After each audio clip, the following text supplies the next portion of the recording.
सर्वप्रथम सबको पोंगल की बधाई एडवांस।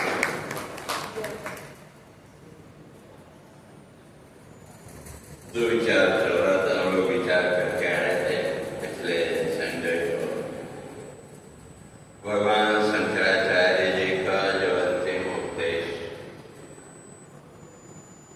तो वेदो नित्यम अधीयते, भगवान इस बात को स्पष्ट करके आए थे कि जो शास्त्रों का हमेशा चिंतन करना चाहिए, क्योंकि इस संसार बंधन से, इस संसार भाव से अगर ऊपर उठना है या सीधे सीधे अगर कहें तो इस जन्म मृत्यु के प्रवाह से अगर मुक्त होना है तो उसका एकमात्र साधन क्या है? शास्त्र का चिंतन, शास्त्र का विचार करना। और शास्त्र हमको देगा क्या? तदुदितम कर्म स्वनुष्ठीय। इसलिए जीवन में हमें कौन से कर्मों का पालन करना चाहिए, जीवन में क्या कर्म करने चाहिए, क्या नहीं करना चाहिए, ये कौन बताएगा? शास्त्र ही हमको बताएगा। ठीक है, परंपरा से तो जो चल रहा है वो चल रहा है हमारे जीवन में, परंपरागत कर्म में। तो इसलिए वहाँ हमारे ऋषियों ने एक बात को स्पष्ट किया, शास्त्र विधि से युक्त कर और शास्त्र विधि से रहित कर। कर्म के कोई भेद ऐसा मत है, चाहे वो पाप हो चाहे पुण्य। तो जो शास्त्र विधि से रहित कर्म है, या सीधे सीधे कहना जो परंपरा से चले आ रहे हैं, जो कुछ भी है, वो आपको दक्षिणायन में ही ले जाएंगे, उत्तरायण की ओर आपको नहीं ले जा सकते। उत्तरायण आने वाला 2 दिन बाद उत्तरायण, तो ये तो प्रकृति का उत्तरायण है, सूर्य की गति के हिसाब से। लेकिन अगर अपने जीवन में उत्तरायण लाना है, उत्तरायण लाने का अगर अपने जीवन को ऊपर उठाना, क्यों खाना पीना आदि संसार के जो ये भोग्य पदार्थ हैं, ये तो जैसे पशुओं के जीवन में वैसे ही मनुष्य के जीवन में भी वही स्थिति। तो इसलिए भगवान शंकराचार्य जी हम कहते हैं कि वहाँ शास्त्रों ने जिन कर्मों की व्यवस्था की, उन कर्मों को अपने जीवन में लाना या अपने जीवन में उन कर्मों का पालन करना। और जो शास्त्र विधि से जो युक्त कर्म है उसके भी 3 लेते, और शास्त्र विधि से रहित जो कर्म है उसके भी 3 लेते। तो शास्त्र विधि से युक्त जो कर्म है वो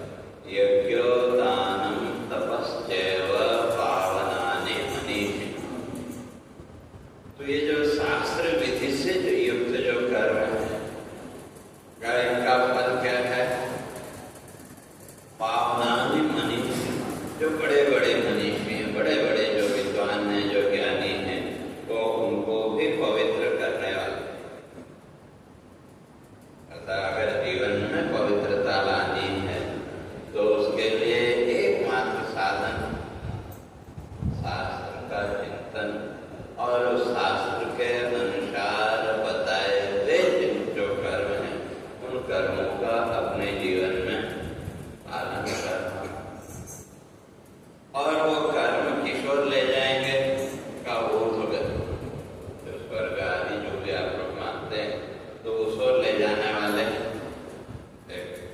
इसलिए वहां भी फिर हमारे ऋषियों ने तो वेद कहते शास्त्र वेद जो 3 कर्म है इनमें भी फिर दो है, एक निरपेक्ष कर्म और सापेक्ष कर्म।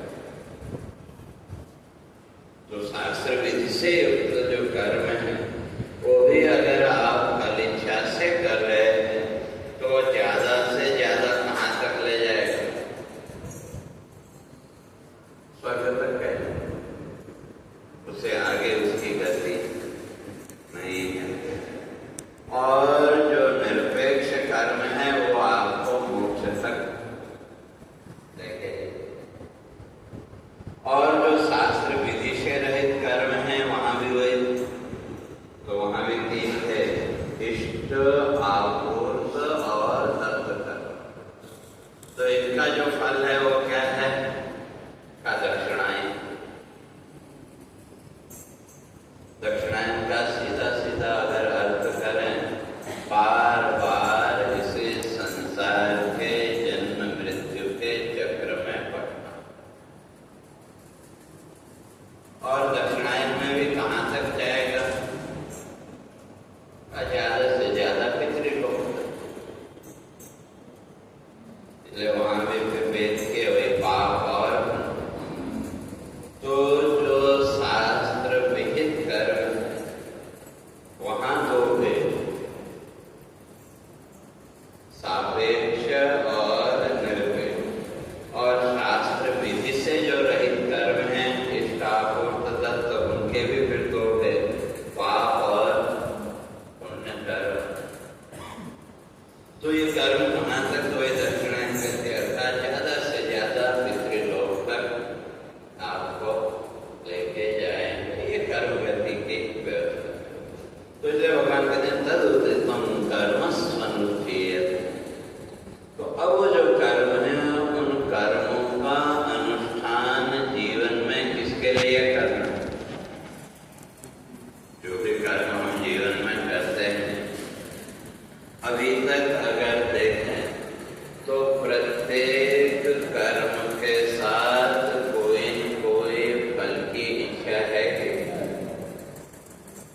और फल की इच्छा होना बुरा भी नहीं। क्यों? प्रयोजन मनुद्देश्य मंदोपि न प्रवर्तते, का बिना प्रयोजन के। तो एक जो अज्ञानी मूर्ख व्यक्ति का उसकी भी प्रवृत्ति नहीं होती, तो इसलिए फल तो सामने चाहिए ही। चाहे कोई भी कर्म आप करें, उस कर्म का कोई न कोई फल तो सामने चाहिए। तो इसलिए फलेच्छा नहीं होनी चाहिए ऐसा नहीं, फलेच्छा तो चाहिए, लेकिन वहां थोड़ा सा अंतर है। एक होना चाहिए और होना ही चाहिए, दोनों में अंतर है। होना चाहिए वो एक सामान्य हो, तो उसको आप नहीं रोक सकते। ठीक है, जो बड़े बड़े विद्वान हैं, ज्ञानी हैं, उनकी बात अलग है, लेकिन जो एक सामान्य व्यक्ति है उसके जीवन में ये जो सहज एक इच्छा का जो प्रवाह है, इसको आप नहीं रोक सकते। लेकिन उसके साथ फिर हम क्या कर लेते हैं? बस ऐसा होना ही चाहिए जो भी है। और ये बात मानते हैं कि भाई जो भी होना जाना है, कहते हैं ना, वो तो सब उस परमात्मा के।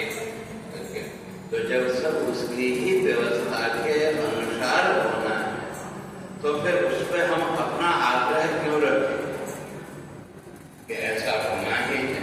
ठीक है, होना चाहिए वहां तक ठीक, लेकिन जब आप उसके साथ वो आग्रह रखते कि नहीं ऐसा होना ही चाहिए, तो वो आपको फिर सुखी और सुखी करता है। तो अब प्रश्न ये उठता है कि फिर इच्छा क्या होनी चाहिए?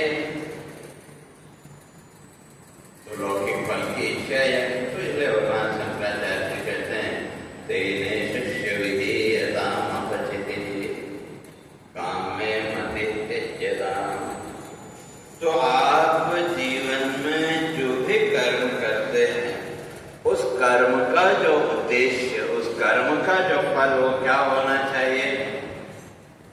क्या होना चाहिए? ईश्वर की भक्ति, परमात्मा की भक्ति। तो अगर वो ईश्वर की भक्ति का भाव कर्म के साथ अगर नहीं है, उस कर्म का कोई फल नहीं है। क्योंकि जहां तक जीवन के सुख दुख की बात है, या जो भी हमारा ये भौतिक जीवन है, तो यहाँ तो जो भी मिलना है, जैसा भी मिलना है, हम कहते हैं ना, जो भाग्य में होगा तो उसको बदल सकते हैं क्या? उसको तो बदल कोई भी नहीं बदल सकता। जो एक बार व्यवस्था बन गई, उस व्यवस्था को बदलना किसी के लिए भी संभव, यहाँ तक कि ईश्वर के लिए भी वो संभव नहीं। ऐसा नहीं कि नहीं कर सकता, ऐसा नहीं, लेकिन वो भी तो अपनी व्यवस्था में बंधा है। जो उसने एक व्यवस्था बनाई, तो उस व्यवस्था को बदलने का अधिकार तो फिर स्वयं ईश्वर को भी नहीं। तो इसलिए जो भी हमारे जीवन का प्रारब्ध हो, चाहे वो सुख का हो, चाहे दुख का हो, और जब समय आएगा तो उसको हमको भोगना ही पड़ेगा। अब निमित्त क्या बनता है वो एक अलग चीज है, लेकिन हमने तो सारा दोष किस पे डाल दिया? तो इसने मुझे सुख दिया या इसने मुझे सुख दिया, सारा दोष हमने किस पे डाल दिया? तो निमित्त। तो इसलिए भगवान शंकराचार्य इसी बात करते हैं कि जो इस जीवन में जो कुछ भी आपको मिलना है इस भौतिक जगत में, वो तो पहले से यद्वाद्रा निजभाल भट्टलिखितम तन्मार्जितुम कर्षम्, जो विधाता ने एक बार लिख दिया, फिर उसको बदल नहीं सकते। अर्थात वही जो भी सुख दुख का जो भी हो गया वो तो हमको, और फिर कर्म भी हम किसके लिए करते हैं? एक तरफ हम कहते हैं कि वही जो भाग्य में होगा, जो प्रारब्ध में होगा वो मिलेगा, और दूसरी तरफ भगवान मुझे ये भी दे देना, वो भी दे देना, मेरे लिए ऐसा कर देना, वैसा कर देना, जो कोई। तो ये अगर विचार करके देखें तो ये हमारी कहीं कहीं नासमझी है कि एक तरफ हम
बाकी जो कर्म है वो आपको इस संसार के जन्म मृत्यु के प्रवाह से बचा नहीं सकते। इसलिए शिष्य विधेयता अपचित काम में मति त्यज्यता। जो संसार की जो तरह तरह की जो इच्छाएं हैं या सामान्य उसमें कहें बहुत ज्यादा इच्छा न हो तो जो भी हमारा परिवार है या जो भी है उसको लेकर के तो तरह तरह की इच्छाएं हैं कि और हमने अपनी पूरी बुद्धि का उपयोग इसके लिए किया। अगर पूरे जीवन का हम विश्लेषण करके देखें, हम अपनी बुद्धि का उपयोग उस ईश्वर तत्व को जानने के लिए करते हैं या अपनी इन संसार की इच्छाओं को पूरा करने के लिए करते हैं। अगर देखें तो हम अपनी संसार की जो भी हमारी इच्छाएं हैं हमने अपनी पूरी बुद्धि का उपयोग उसी में। लेकिन वास्तव में जीवन क्या है, जीवन की वास्तविकता क्या है और इस संसार के जन्म मृत्यु के प्रवाह से हम कैसे छूट सकते हैं, उसके लिए हमने अपनी बुद्धि का उपयोग कितना किया। अगर विचार करके देखें तो बिल्कुल भी नहीं। थोड़ा बहुत कहीं किया हो तो 1-2% तो उसकी तो कोई गिनती है। तो इसलिए भाष्यकार कहते हैं कि जो बुद्धि है, बुद्धि में क्या है, ये जो संसार की कामनाओं को पूरा करने की जो प्रवृत्ति है तो उससे अपने को बाहर निकाल। क्योंकि ये संसार की जो भी इच्छाएं हैं, जो कुछ भी सुख दुख आदि जो भी है, जो जितनी भी इच्छाएं हैं, तो इन इच्छाओं के पीछे भी कल्पना तो सुख की है कि जो भी इच्छा हमारे अंदर प्रकट हुई वो इच्छा पूरी हो जाए तो शायद मैं सुखी हो जाऊंगा, यही कामना है। जो कुछ भी इच्छा है, चाहे वो इच्छा छोटी हो बड़ी हो, जो हर एक इच्छा के पीछे भाव क्या है, सुख का। और उसके साथ साथ संशय भी साथ में कि शायद बचपन से लेकर के अभी तक पूरे जीवन का विश्लेषण करके देखें, जो भी इच्छा हमारे चित्त में प्रकट हुई तो उसके साथ शायद वृत्ति बैठी है कि जैसे जब छोटे बच्चे थे तो जल्दी बड़ा होना चाहते थे कि सब में सब गए अपने से बड़ों को हमने देखा तो क्या सोचते थे कि वे जल्दी बड़े होते, लेकिन वो तो अपने समय से होता। लेकिन वहां भी क्या था भाव कि अपने से जो भी बड़े लोग उनको देखा फिर बड़े लगता था शायद वहां बड़ा सुख होगा, वे हम जल्दी बड़े हो जाएं तो शायद वहां सुख। लेकिन जब बड़े हुए तो वो शायद मिटा क्या तो उसकी वास्तविकता पता, तो फिर उससे आगे की हमने कल्पना, फिर घर परिवार आदि की कल्पना कि शायद ये सब घर परिवार आदि जो भी संसार की व्यवस्था है वह शायद वहां सुख हो। तो इस तरह से विचार करके देखें तो ये जो साइंस की वृत्ति है ये कभी मिटी क्या? आज तक जो की त्यों है कि तो पूरा जीवन देखें तो हमारा संदेह में ही बीता।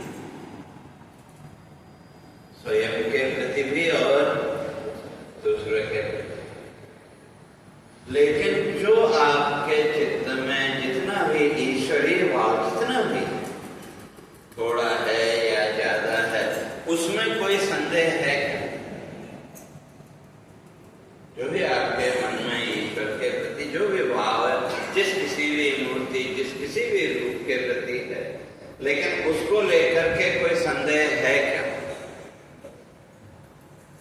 ईश्वर को लेकर के कहीं कहीं एक निश्चय का भाव हमारे जीवन में है कि, और जो संसार के पदार्थ हैं, संसार की जो वृत्तियां, उनको लेकर के अनिश्चय की स्थिति। लेकिन फिर भी हमने अपनी बुद्धि का उपयोग किसके लिए किया? जहां निश्चिंतता है तो उसके लिए हमने अपनी बुद्धि का उपयोग नहीं किया कि हम अपने जीवन में कैसे निश्चिंत हो सकते। लेकिन जो भी बुद्धि का उपयोग किया किसके लिए? अपने इसी संशय को पूरा करने, जो भी हमने कामनाएं की जो, लेकिन जब तक आपकी वो इच्छाएं पूरी नहीं हुई तब तक संशय बना रहा कि होगा कि नहीं होगा, होगा कि नहीं। लेकिन जब आप ईश्वर के सामने जाते हैं, मंदिर में गए या जहां भी गए, जो भी ईश्वरीय भाव आपके अंदर है, तो वहां आपके अंदर एक विश्वास है कि भले वो थोड़ा हो ज्यादा हो जो भी हो, लेकिन उस ईश्वर के प्रति आपके अंदर एक विश्वास का भाव है कि तो कहने का अर्थ दो वृत्तियां हमारे जीवन के सामने, हमारे सामने प्रत्यक्ष है। एक तरफ संशय के अतिरिक्त और कुछ नहीं, डाउट के अतिरिक्त और कुछ नहीं, और दूसरी तरफ निश्चिंत। तो अब हमने अपनी बुद्धि का उपयोग किसके लिए किया? जिससे हमको जीवन में एक निश्चिंतता, एक संतोष का भाव जिससे मिलता है, उसको जानने के लिए, या जिन वस्तुओं ने हमारे जीवन में हमेशा एक डाउट पैदा किया, तो उन वस्तुओं को जानने में अपनी जो भी बुद्धि है, जितने भी है, उसका सबका प्रयोग किसके लिए किया? जो वस्तुएं हमको हमेशा एक संशय की स्थिति में खड़ा करके रखते हैं, हम उनको ही जानने का प्रयास या उसी को करने का प्रयास करते हैं। इसलिए भगवान शंकराचार्य जी कहते हैं, विचार पूर्वक पहले अपने को इससे बाहर निकालना पड़ेगा। क्यों? जब तक हम स्वयं को इससे बाहर नहीं निकालेंगे तो तब तक उस आत्म तत्व को जानने की जिज्ञासा या इच्छा वो पैदा नहीं होगी। इसलिए तो अब कैसे इससे बाहर अपने आप को निकालें? पापो परिधूयताम भव सुखे दोषो नुसंधीयताम। इसलिए यहाँ पे प्रश्न करने का अभी तो ठीक है, तो वृत्तियां आपके जीवन में हैं, लेकिन प्रमाण क्या है कि वे जो ईश्वरीय भाव है वो आपको इस संसार बंधन से बाहर निकालने का। आजकल तो हम सबको प्रूफ चाहिए, प्रूफ क्या है? पहले भगवान भाष्यकार कहते हैं, पापों परिधूयता, वो जो ईश्वरीय भाव आपके जीवन में है, तो वो क्या करेगा? आपके जीवन में जो पाप का समूह और पाप का फल, तो सामान्य एक व्यवस्था में पाप का फल क्या है? दुख है, और पुण्य का फल। और जब हमारे जीवन में सुख आया तो मानते हैं कोई पुण्य हमारा, और जब दुख आया तो नहीं, कहीं न कहीं पाप का कोई किसी न किसी पाप का फल है, ये मानते हैं कि भले मुंह से बोले या न बोले, लेकिन अंदर मन को टटोल के देखो तो कोई वो पाप का फल है, ये मानते हैं। तो ये दोनों हमारे समझ में पाप और पुण्य।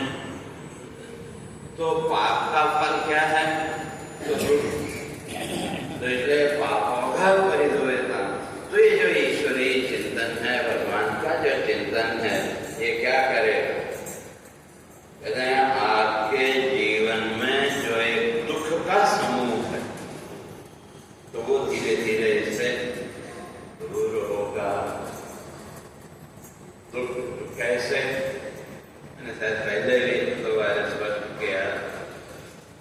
आप जब मंदिर में जाते हैं, भले ही वो आपके घर में रखा हुआ मंदिर हो या आप यहाँ आए या कहीं भी आप मंदिर में थे, तो जब आप मंदिर में पहुंचे तो वहां आपको एक प्रकार की शांति और एक प्रकार की प्रसन्नता का अनुभव होता है। तो वो कहां से आया? तो वो जो अनुभूति है वो इस संसार के कर्म में आपको नहीं मिल सकती। वहां जब आप बैठे तो एक तृप्ति और संतुष्टि का जो भाव आपको मिला, वो सुबह से लेकर के संसार के कार्यों में वो नहीं संभव है। और जब आप मंदिर में गए तो पहला काम क्या किया?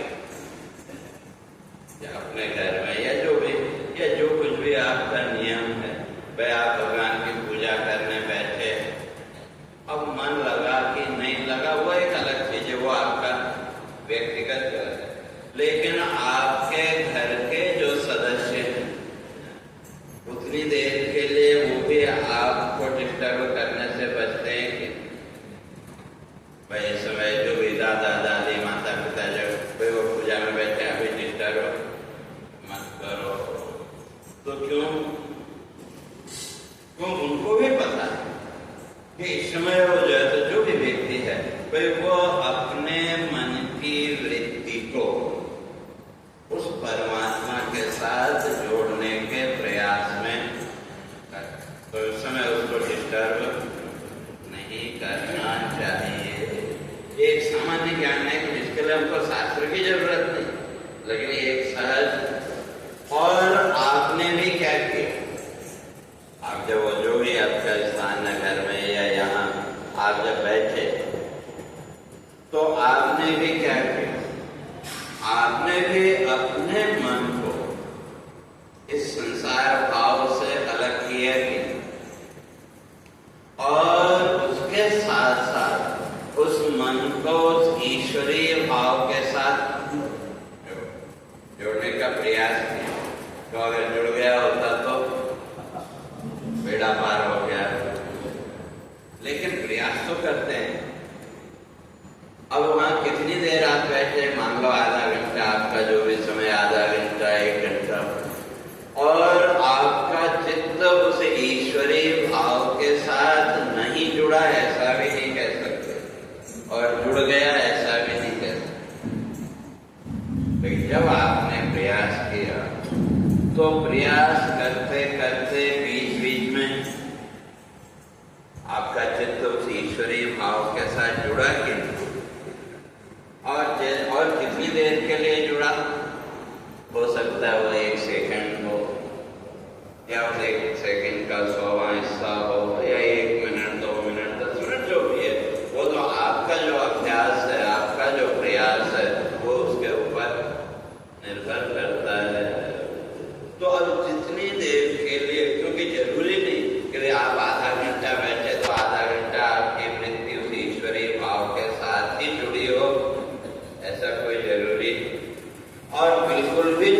किसी कारण से आप वो नियम पूरा नहीं कर पाए तो उस दिन पूरा दिन आपका मन अशांत रहता है कि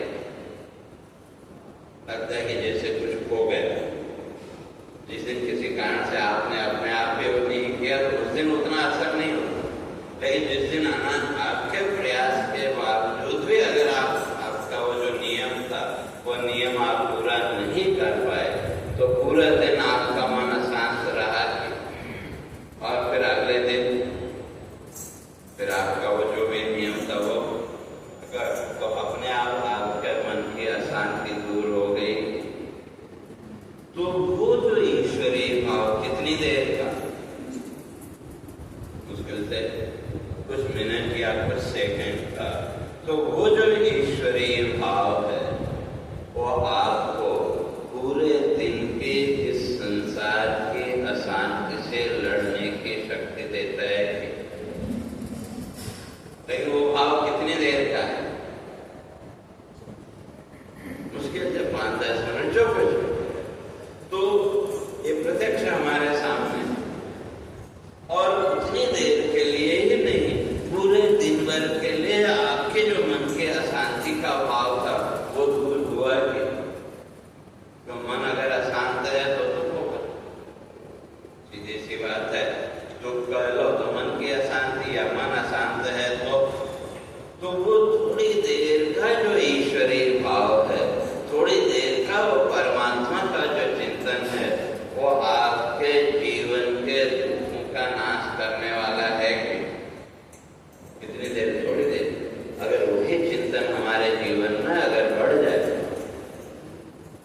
तो फिर जीवन में दुख रहेगा क्या? तो जब मन शांत है तो फिर दुख के लिए कोई स्थान है।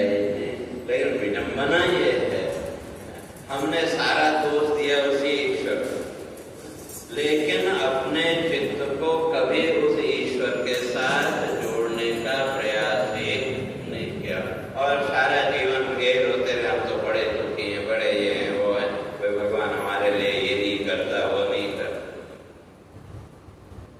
पहले अपने चित्त को उस परमात्मा के साथ जोड़ो तो सही, जोड़ने का प्रयास तो करो, अपने आप आगे का रास्ता बनता चला जाए।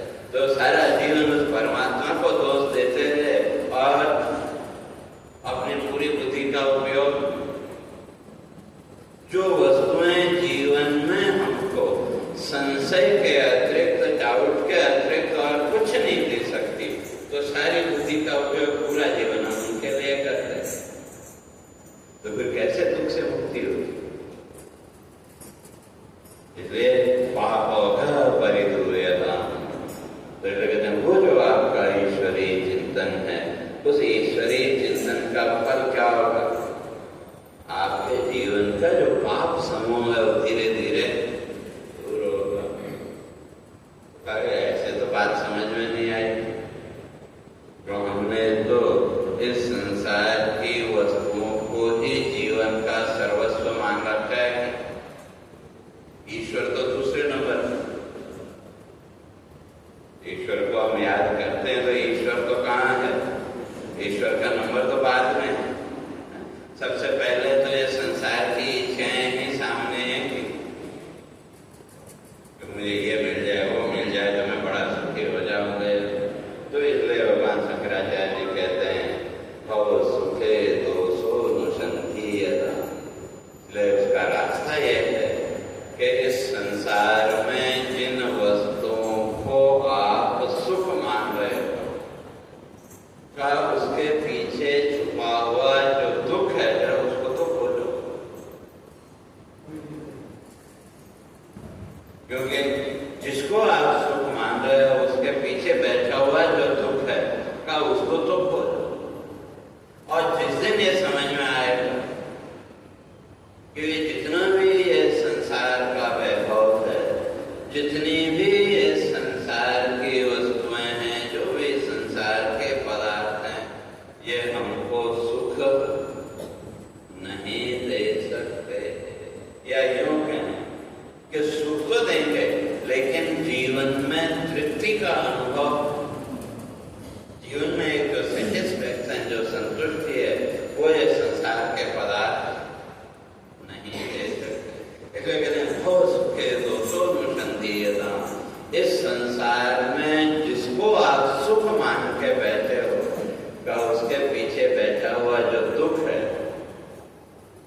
तो इस संसार में दुख के अतिरिक्त और कुछ है।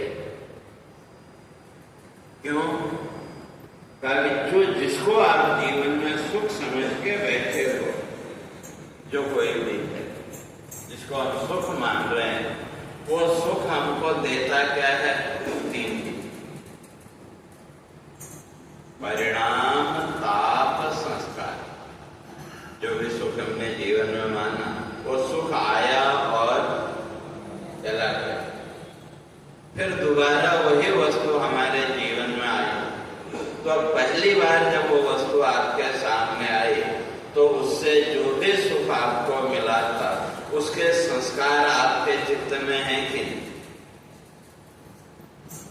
या सीधे सीधे यूं समझो, माना आपने कोई नई आइटम, नई डिश बनाई, बड़ी अच्छी आपको लगी, बड़ा स्वाद आया, और फिर 2, 4, 6 महीने बाद फिर इच्छा हुई कि चलो दोबारा आपने सब बना। लेकिन अगर वैसा स्वाद नहीं मिला तो फिर दुख हुआ नहीं। तो वो दुख कहाँ से आया? वस्तु से या हमारे वो जो चित्त संस्कार है उनसे? हमारे जो चित्त के संस्कार हैं, पहली बार जो उससे हमको सुख की जो भी अनुभूति, तो वो सुख तो आया और गया, लेकिन हमारे चित्त में अपने संस्कार छोड़ के गया। अब दोबारा वैसी अनुभूति अगर नहीं हुई तो उसमें सुख होगा कि दुख होगा? दुख होगा। तो सुख आया तो उसने पहला काम क्या किया? हमारे चित्त में अपने संस्कार छोड़ दिया। तो इसलिए वस्तु हमको दुखी करती है ऐसा नहीं, बल्कि उस वस्तु से जुड़े हुए जो हमारे सुख के संस्कार थे, उन सुख के संस्कारों ने हमको क्या दिया? फिर दुख दिया है। और वो जो सुख है जिसको हमने सुख की कल्पना की, उस सुख तक पहुंचने के लिए दुख कितने उठाए? जो भी सुख है, या कल्पना करते,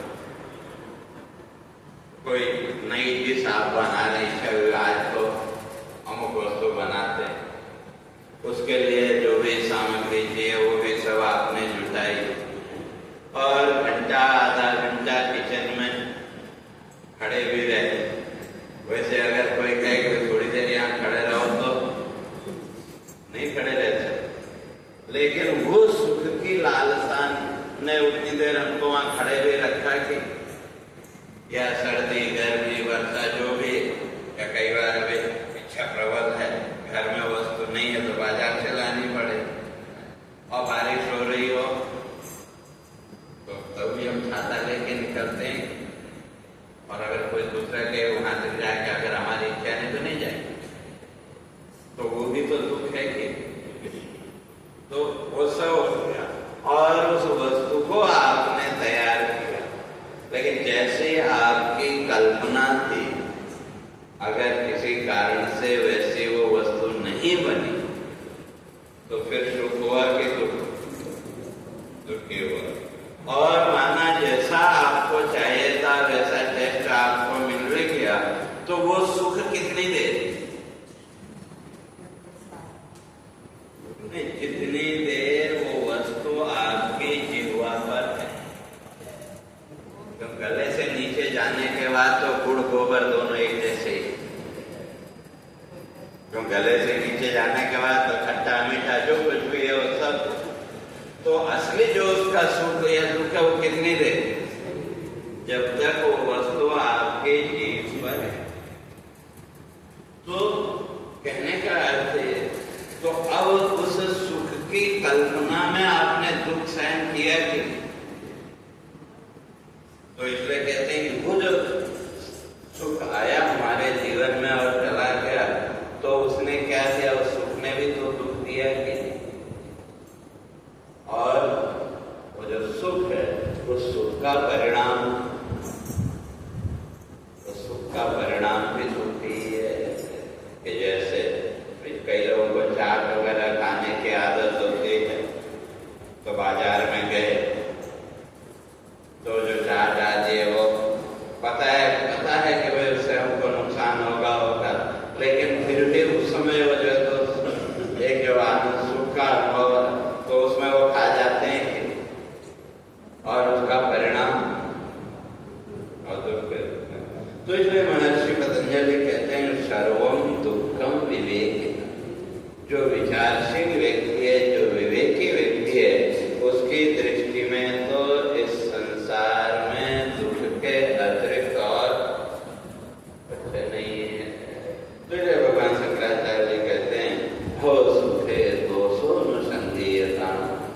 संसार में जिसको आप सुख मान रहे थे, का उसके पीछे बैठा हुआ जो दुख है, का उसकी खोज करो।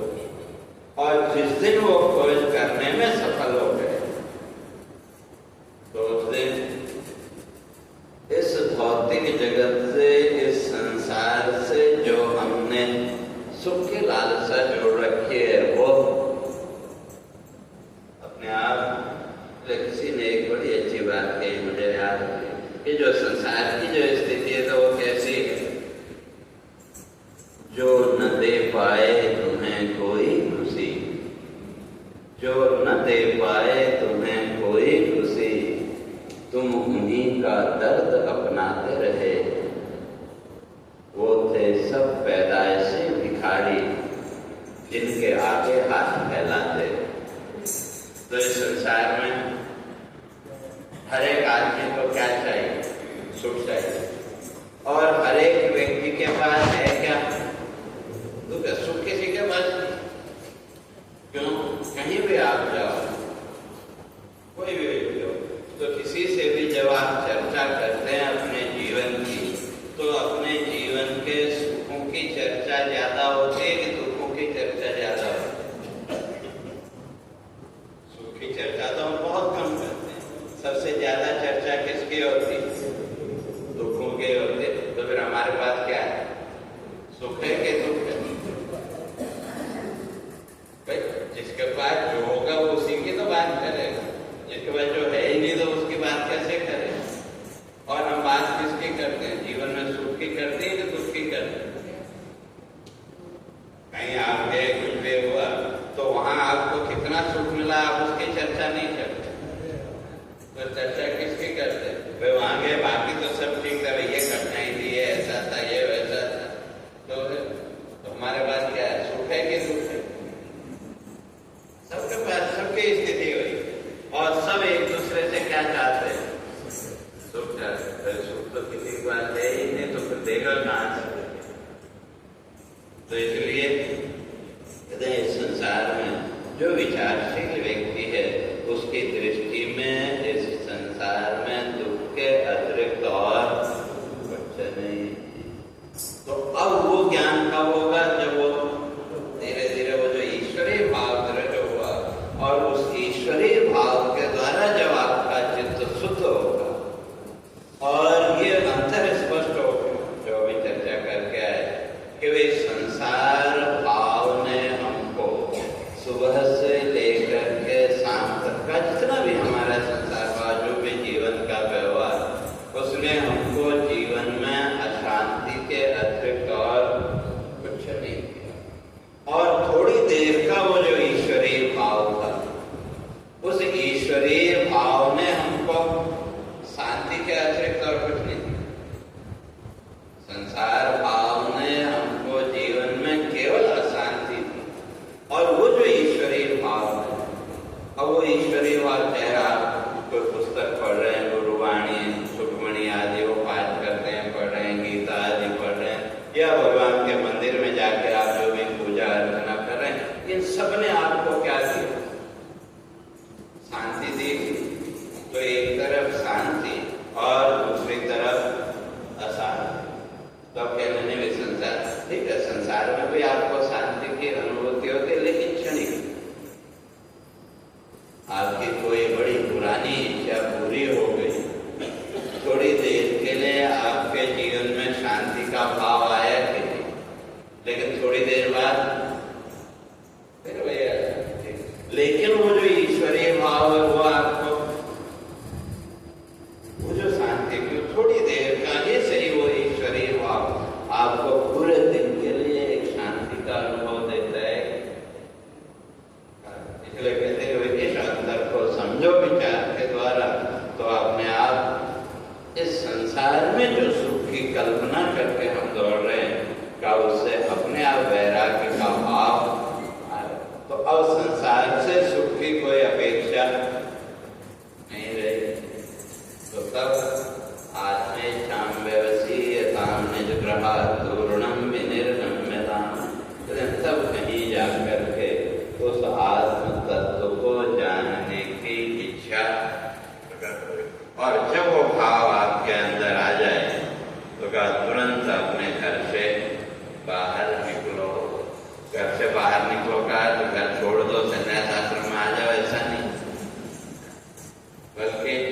जो हमने हमारी कल्पनाओं में अपना एक संसार बना रखा है, उस संसार से अपने को बाहर निकालो।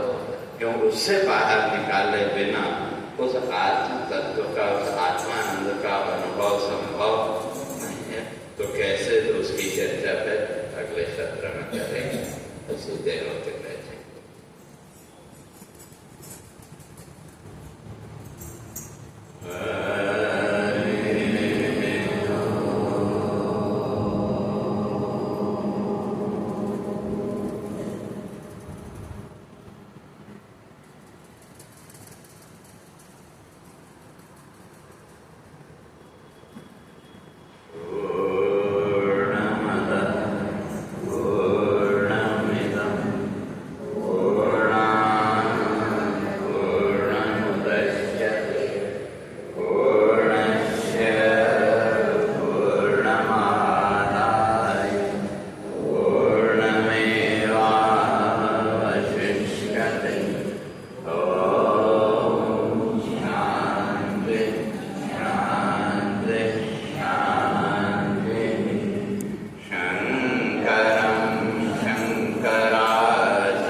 लख लख वने सबनी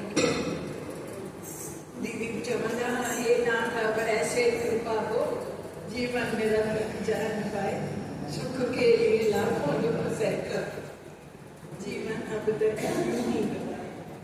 कल लाल लोई शाम को होगी 5 से 7 बजे स्वामी का सत्संग होएगा। बाद में लाल लोई का करेंगे और कल